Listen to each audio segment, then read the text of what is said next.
food. One of humanity's biggest difficulties, and always has been. So that's part of the human condition. And that's part of the condition for all creatures, getting enough food. That's what civilizations have been working on for thousands and thousands of years and struggling with. And civilizations and areas of the world only grow when there's enough food first, when the people are well fed. And I can say that the Western Hemisphere have been working hard on this over thousands of years to try to solve this little difficulty for humanity, and they've done more than their fair share, considering they have 30% of the landmass of the world, and they gave us 75% of our foods in the world today. They definitely had an affinity for that. They were healthy in the Western Hemisphere, and they taught Europeans very much about health, about medicines, about a balanced diet. Now, nobody knew what a balanced diet was at that time. Not the way we look at things through a scientific lens today.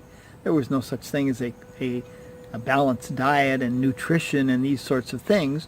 There was probably a balanced diet, but certainly not a nutrition and not a technology around nutrition. But they did have a balanced diet all throughout the Western Hemisphere, and they taught the Europeans many sense of well-being and how that ties in with the spiritual type of feeling, and certainly cleanliness and hygiene as a way to ward off disease.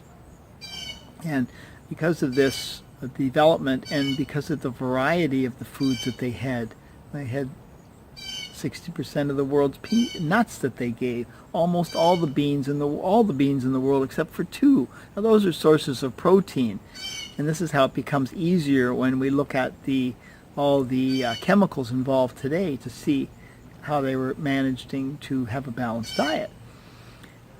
The earth was a spiritual thing for many of the indigenous cultures, and bringing things from the earth as well too. And so a big part of humanity's struggle is getting enough to eat. And so we owe a debt of gratitude to the indigenous of the Western Hemisphere for what they contributed to the world, the gifts that they gave to the world of a balanced diet. More on that later. Bye for now.